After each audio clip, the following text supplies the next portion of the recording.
lo que está aconteciendo en Rusia, en Ucrania, la relación entre Vladimir Putin y Donald Trump.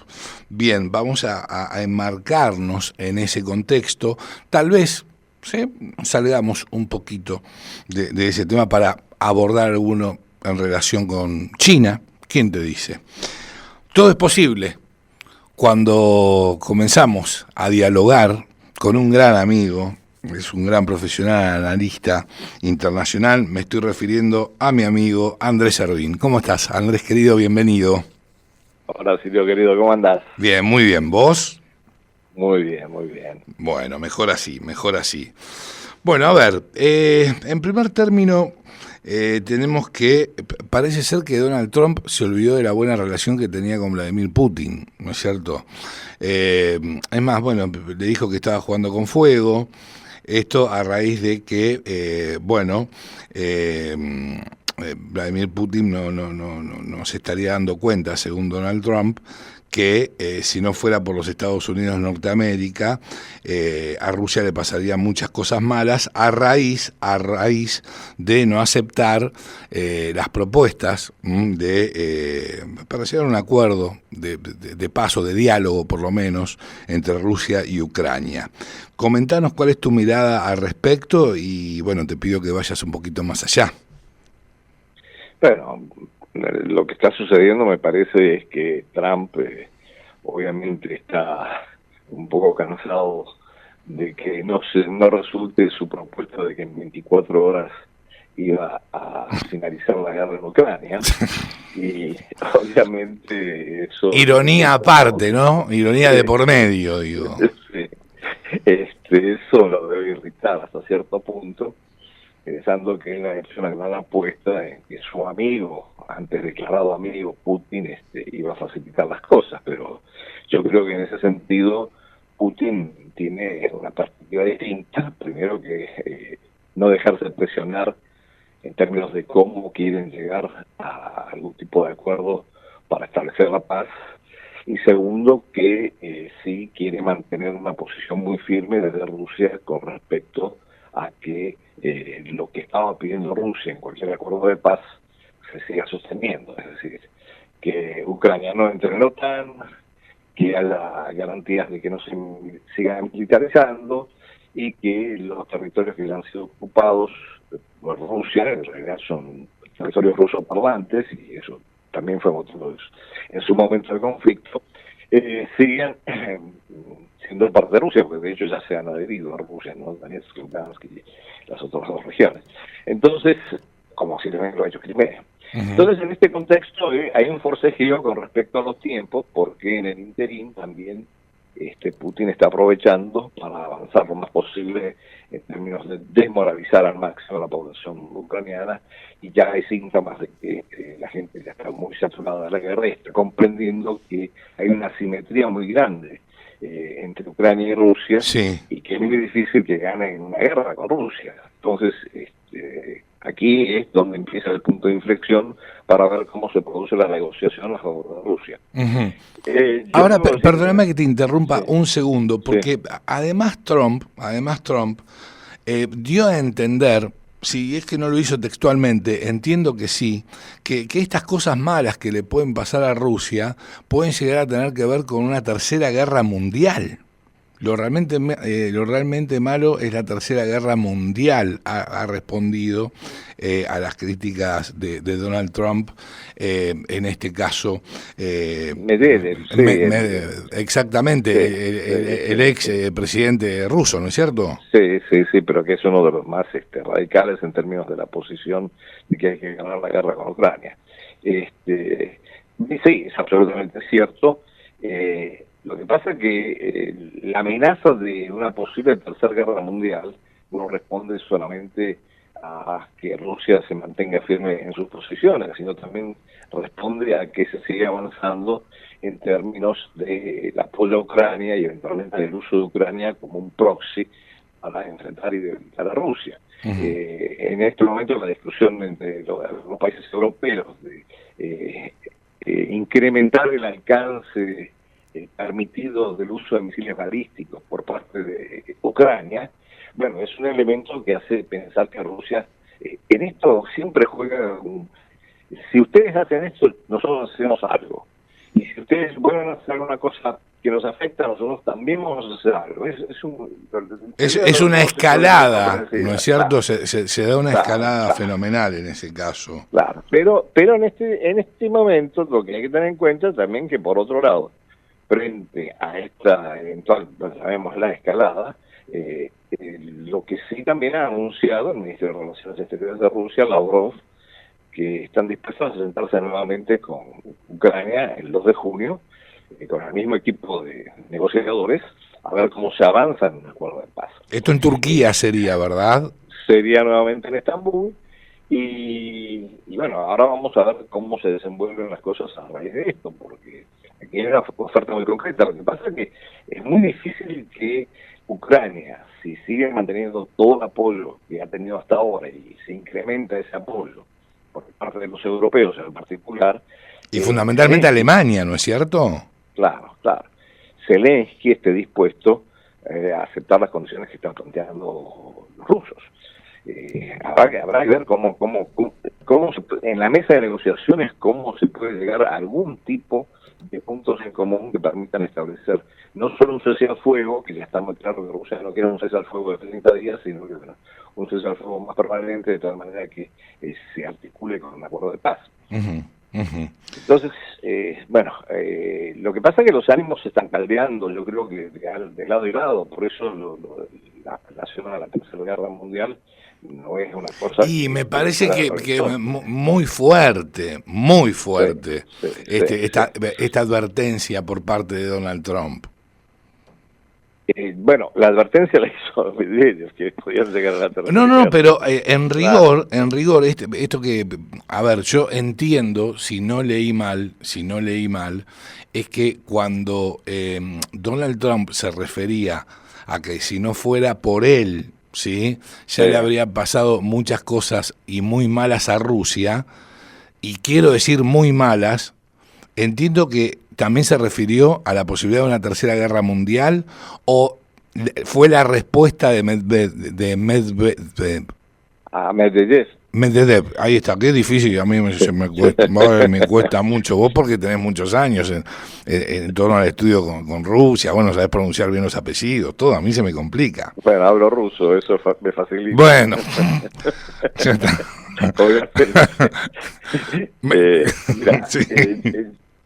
Yo creo que tire de afloje va a seguir. Vamos a ver cómo se desarrolla esta reunión el 2 de junio, si es que los ucranianos aceptan, porque todavía no sabemos cuál es la respuesta. A ver, aquí hay una cuestión de números, sencillamente. Es decir, ¿está en condiciones Ucrania por sí sola ganar una guerra con Rusia? No. Evidentemente no. No, está claro. Evidentemente no. Van a tener que involucrarse para eso los europeos. ¿Están dispuestos los europeos? Algunos sí tienen una retórica muy radical y sí apoyan a Ucrania, pero a la hora de tratar de tener algún tipo de coordinación entre las fuerzas de los distintos países de Europa para poder enfrentarse a Rusia, bueno, ese es otro tema, eso habría que verlo. Y además hay una resistencia creciente en la población europea. La gente dice, bueno, ¿para qué seguimos en esta guerra? Estamos gastando, incrementando nuestros presupuestos de defensa porque así nos ha impuesto la OTAN. Y el resultado es que nuestro nivel de vida va descendiendo significativamente. La gente está muy cansada, y eso pasa en Alemania, pasa obviamente en España, pasa en Gran Bretaña, pasa en muchos lugares que la gente dice, bueno, ya, paremos un poquito, bajemos un cambio, ¿no? Claro, para lo menos bajemos un cambio para ver cómo se puede resolver esto de una manera por el lado de la diplomacia y no de la guerra. Porque, entre otras cosas, y esto sí es fundamental, hay que entenderlo, las economías europeas están muy golpeadas, contrario a lo que se pensaba que iba a pasar, que la economía rusa iba a estar muy golpeada. Y la economía rusa pareciera, por lo menos según los últimos números, no sabemos a mediano plazo qué le va a suceder, pero tiene un crecimiento superior al de los países de la Unión Europea. Sí, pero esto tiene que ver también, me parece con un apoyo chino en relación al intercambio comercial que tienen.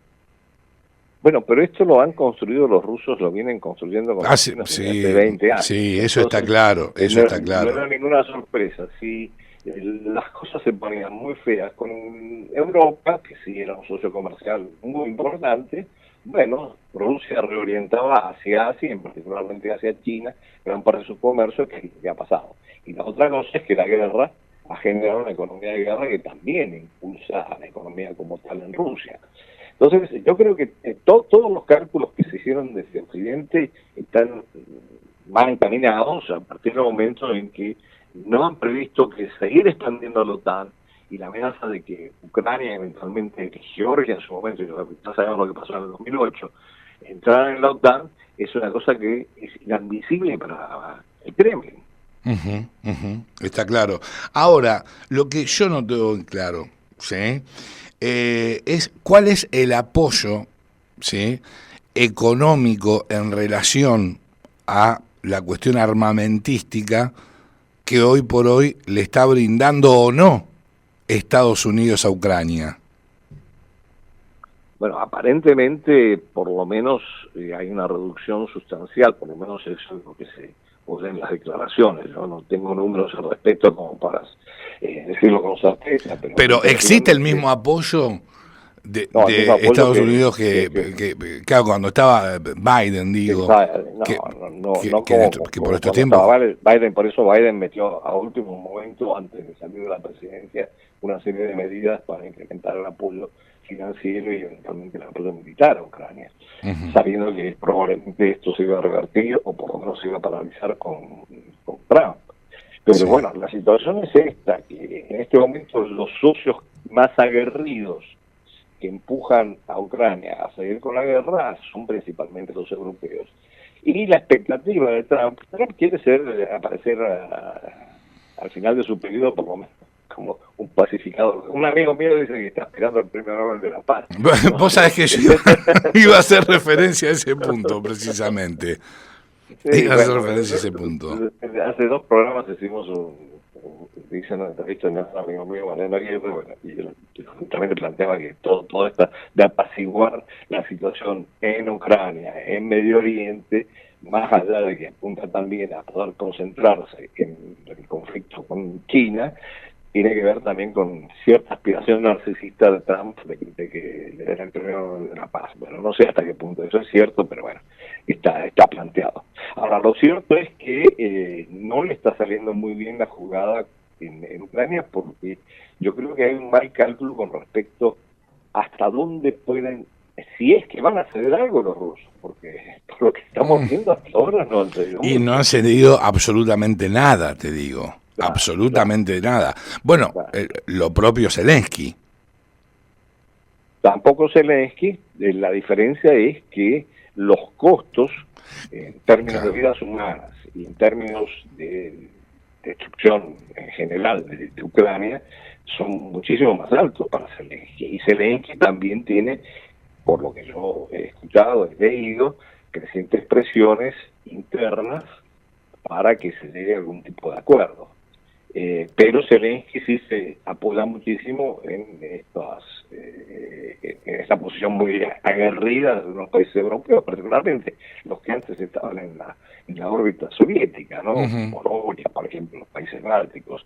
Mismo Alemania, que bueno, la mitad estaba también bajo la órbita soviética, no nos olvidemos, ¿no? Entonces, es muy difícil lidiar con esta retórica guerrerista para ambas partes, cuando lo que se necesita es pasar realmente al plano diplomático para poder resolver el conflicto como tal, y eso ha costado muchísimo. Y no nos olvidemos que en marzo del 22 ya se había hecho un intento y ya se había llegado a un acuerdo entre Rusia y Ucrania, en Estambul también, para poder avanzar en algún tipo de acuerdo de paz, y los ucranianos estaban de acuerdo, y bueno, Estados Unidos presionó y Boris Johnson, en aquel momento que era el ministro de Gran Bretaña, fue a Kiev a convencer a los ucranianos que muchachos no firmen ningún tipo de acuerdo de paz, porque nosotros vamos a derrotar a Rusia. Sí. Ahora, hace instantes hablabas de Gran Bretaña, ¿no es cierto? Y ahora entiendo que está planteando llevar adelante un comando cibernético y electromagnético destinado a coordinar la lucha digital en Rusia por un valor de 1.000 millones de libras esterlinas? Bueno, mira, esto no es parte de la guerra híbrida que se está llevando, Sí, no es solamente en el frente de batalla donde se desarrolla la parte bélica en sí, sino que también están todos los aparatos que tienen que ver con el manejo de redes y el manejo cibernético, también están en marcha. Y no nos olvidemos que gran parte de los movimientos de las tropas ucranianas dependía justamente de la ayuda satelital que le proveía Estados Unidos, ¿no? La información satelital que le proveía Estados Unidos. Y ahora está como que por un tiempo estuvo en suspenso. Entonces, sí, aquí se utilizan todos los instrumentos posibles y yo creo que los rusos también en eso han llevado mucha ventaja, en el sentido de utilizar toda una serie de medios de comunicación y de estrategias de comunicación fundamentalmente a través de medios electrónicos para ir limando también la aspiración, esta aspiración globalista incremento, que se incrementa, y para de alguna manera desestabilizar también a los países que están apoyando a Ucrania. Ahora, volviendo al tema de la propuesta de Rusia, que está esperando una respuesta de Ucrania sobre retomar las conversaciones para llevar a cabo, llevar adelante una tregua. Vos tenés a Zelensky que le pide a Rusia saber cuáles son las condiciones antes de sentarse a esa mesa de negociación. Mira, yo creo que las condiciones las sabe todo el mundo, las sabe cualquiera que lee la prensa. Las condiciones son muy claras. No pueden entrar en la OTAN, de ninguna manera, no pueden militarizarse y tienen que ceder territorio. El territorio que ha ocupado Rusia y que ya ha pasado a ser parte del territorio de la Federación Rusa. Entonces, ¿cuáles son las condiciones que quiere cambiar Zelensky? No me queda muy claro, porque eso es algo de lo que los rusos de esas posiciones no van a retroceder.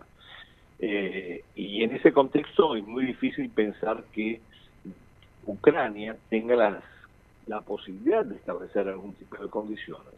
Los que sí pueden establecer condiciones y presionan para eso, desde luego, son los países europeos, porque Los aliados de Ucrania, claro. los aliados de Ucrania, que además viven en forma muy marcada, están persuadidos de que hay una amenaza de que Rusia se expanda.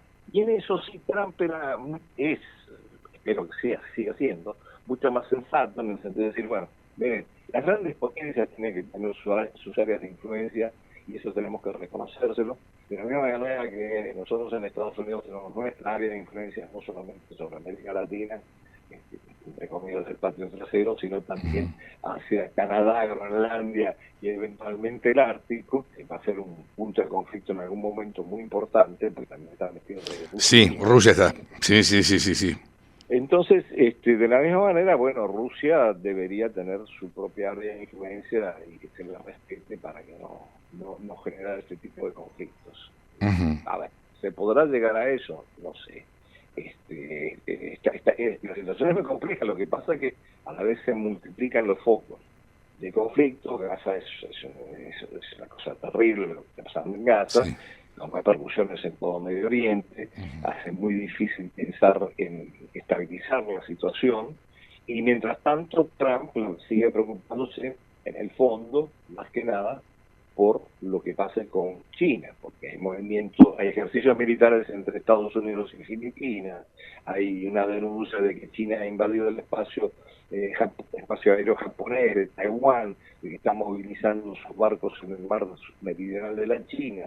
En fin, los militares norteamericanos están preparando un plan médico específico para un conflicto con China. Bueno, todo eso nos hace pensar que en realidad el foco va a estar allá, y la gran competencia aparentemente es con China, y ahí no sé hasta qué punto van a estar dispuestos a reconocer áreas de influencia para China. Y esto, hay cosas que nosotros no seguimos muy bien porque no estamos muy al tanto de lo que pasa de aquel lado del mundo, ¿no? estamos muy concentrados en el Atlántico y desde luego para nosotros es parte de nuestro legado, de nuestro acervo cultural, en fin.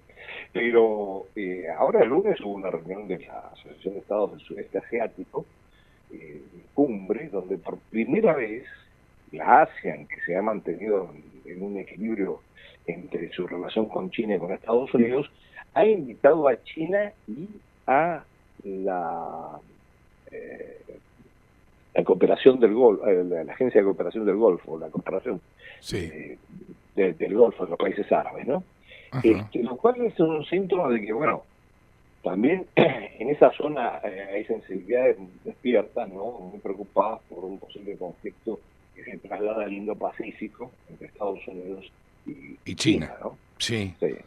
Ahora, Dios mío, ¿cómo todo lo relacionado con escaladas bélicas se van replicando cada vez más a lo largo del mundo en este tiempo? Como bien decías vos, distintos focos, ¿no es cierto? Distintos focos de conflictos y de posibles conflictos, yo no sé si inminentes.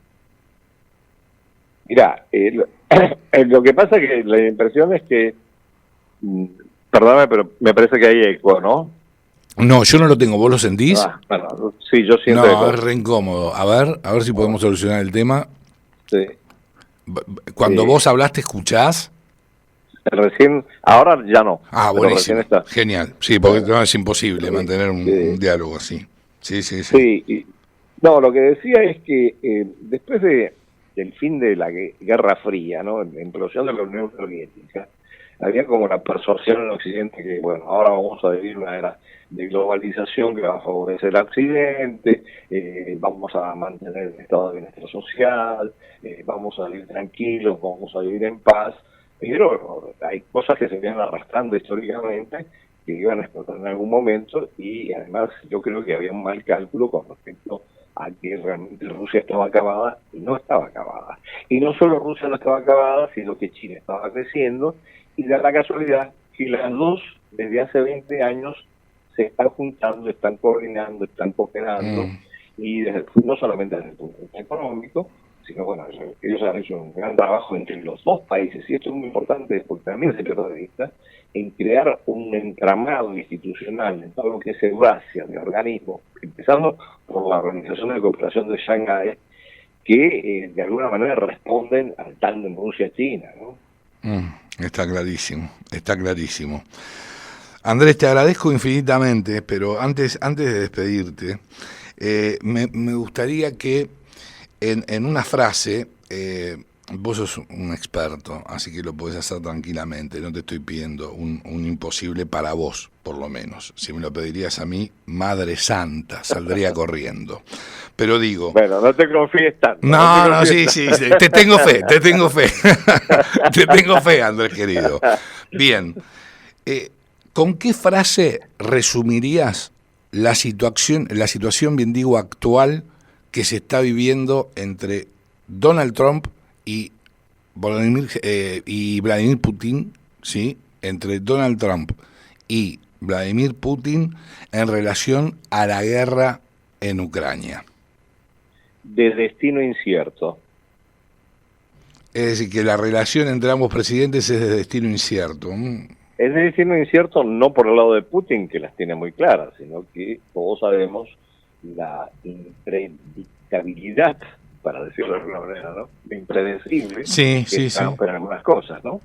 Uh-huh. Entonces, depende de cómo termine de reaccionar Trump, y al final se va a convencer que no se pudo arreglar la guerra de Ucrania en 24 horas, pero bueno, hay que darle más tiempo y seguir trabajando con los rusos y con los ucranianos para llegar a algo, ¿no? Eso, como dicen los americanos, es anybody guess. Sí, está clarísimo. Bien, Andrés, te agradezco muchísimo. tu tiempo Mil gracias, y el como escucharte siempre, siempre, un gusto enorme, un gusto enorme. Y lamento no haberte dado un titular, ¿no? Para el final, pero bueno, ya digo, destino incierto creo que sirve. No, destino incierto. Obviamente la relación de Putin con Trump, en este destino incierto que vos planteás en este escenario de la guerra en Ucrania, obviamente, y lo que puede acontecer a raíz de esto. Claro que sí, claro que sí. Correcto. Fuerte abrazo, Bueno, Andrés, querido. Un igualmente, placer enorme, como siempre. Gracias, Besos a la familia y en especial a tu nietita, Mi nieta ayer se lució, estrella de Hollywood. Ah, sí, qué lindo, qué lindo, qué lindo. Me alegro mucho, Andrés. Fuerte abrazo. Muchas gracias. Hasta luego a vos. Adiós, hasta luego. Andrés Ervin, analista internacional, pasaba por la cocina de las noticias.